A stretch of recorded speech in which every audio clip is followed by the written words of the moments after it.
Praise the Lord. இயேசுவின் ரத்தம் ஜெயம். தினமும் இயேசு நிகழ்ச்சிக்கு உங்களை கர்த்தராகிய இயேசு கிறிஸ்துவின் நாமத்தில் வரவேற்கிறேன். செய்தியின் தலைப்பு இதோ நீங்கள் நாடிய துறைமுகம். ஆதார வசனம் சங்கீதம் 42 சங்கீதம் 9 வசனம். நான் என் கண்மலை ஆகிய தேவனை நோக்கி, ஏன் என்னை மறந்தீர்?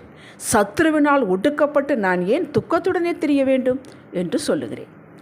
பதில் பெறும் தேவ மக்களே, தாவீது இந்த உணர்வின் வெளிப்பாடு நம்முடையதாகவும் இருக்கிறது. கடமைக்காக நான் சர்ச்சுக்கு செல்லவில்லை, ஏதோ கிடைக்கும் என்று நான் செல்லவில்லை, போகாவிட்டால் ஏதோ குளறுபடி நடந்துவிடுமோ என்று பயத்தோடு நான் சர்ச்சுக்கு செல்லவில்லை. முழு அன்போடு தான் செல்கிறேன், முழு ஆத்துமோடு தான் உம்மை சேவிக்கிறேன். யோசுவா சொன்னது போல நானும் என் விட்டாருமோ வென்றால் கர்த்தரையே சேவிப்போம். யோசுவா 24:15.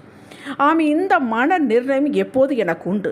பின்ன ஏன் நான் துக்கத்துடனே தெரிய வேண்டும்? மற்றவர்களுடைய வாழ்வையும் பார்க்கிறேன். நாளுக்கு நாள் செழித்து வளர்கிறார்கள். என்னிடத்தில் என்ன குற்றம் குறை உண்டு சொல்லுங்கள். பின்ன ஏன் என்னை மறந்தீர்?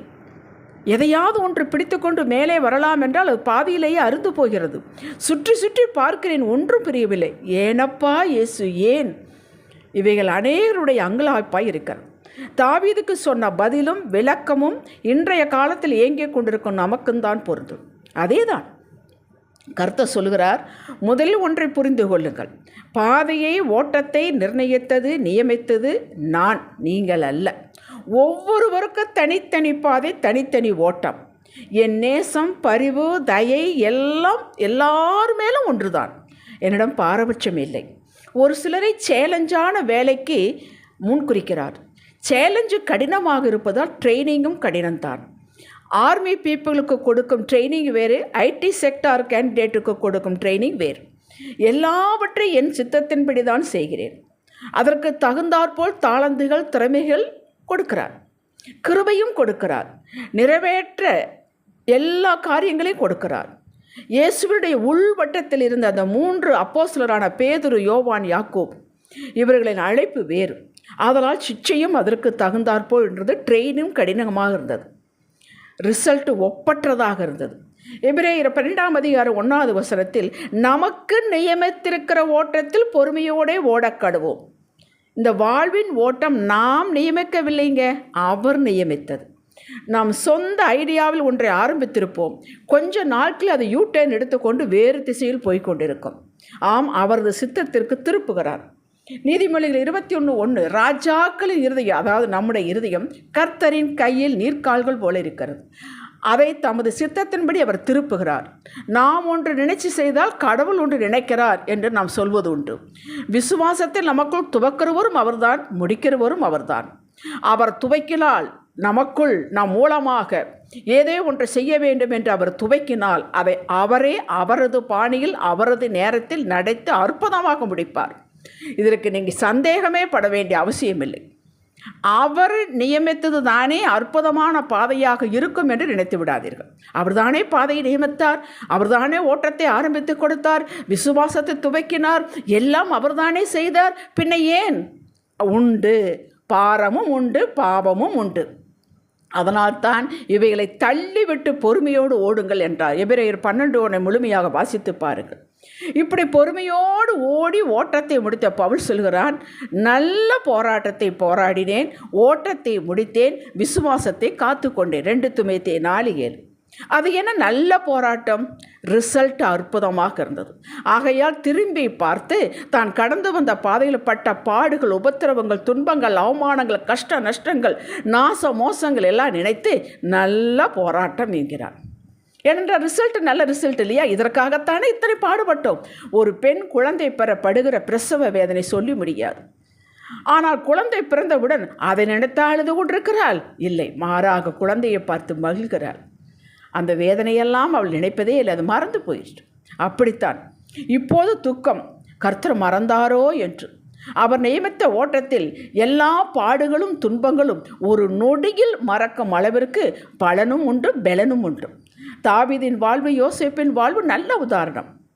எப்பத்தான் விடுவென்று அதையே நினைத்து கொண்டிருந்தால் அதனுடைய பாரமும் அழுத்தமும் அதிகமாகும்.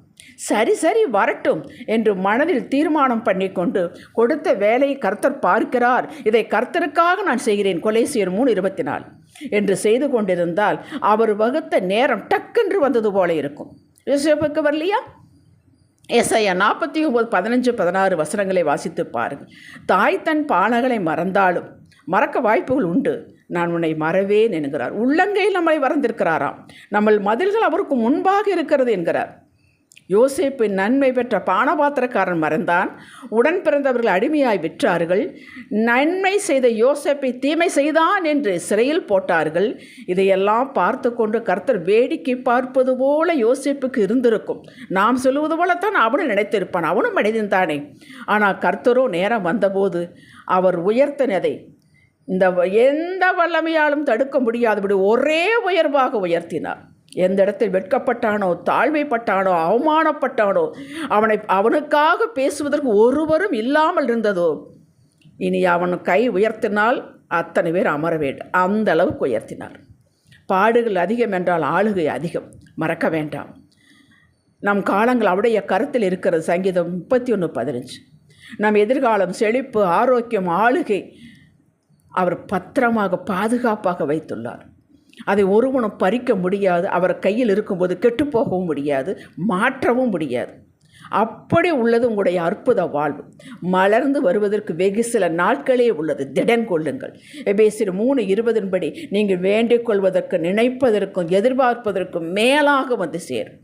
அந்த அற்புத நிகழ்வுகள் உங்கள் வாழ்வில் நிகழ்ந்து தான் ஒருவரே நினைத்ததை, நிர்ணயம் பண்ணதை செய்து முடிப்பார் என்பதை யாவரும் அறிய அவர் காட்டுவார். அவர் தனது மகிமையை வேறொருவருக்கு கொடுப்பது இல்லை. உங்கள் மூலமாக மகிமைப்படுவார். உங்களுக்கு செய்து மகிமைப்படுவார். உங்கள் மூலமாக செய்து மகிமைப்படுவார். உங்களுக்காகவே செய்வார். ஹல்லேலூயா. ஜெபிக்கலாம். தகப்பனே, பாடுகளின் அழுத்தத்தில் தான் இப்படி கூறிவிட்டேன். தாவீது சொன்னது போல உமது பிரசன்னம் தயை என்னை தேற்றினதற்காக ஸ்தோத்திரம். அண்மையில் என் வாழ்வில் நடக்கப் போகிற, வெகு சீக்கிரத்தில் நடக்கப் போகிற அந்த அற்புத விடியலுக்காக உமக்கு மகிமையை செலுத்துகிறேன். இயேசுவின் நாமத்தில் பிதாவே. இன்றைய சிந்தனைக்கு, பாடுகளின் மத்தியிலும் என் பரமனின் முகத்தை பார்க்கிறேன், கரத்தை பார்க்கிறேன். ஆமேன். ஹல்லேலூயா.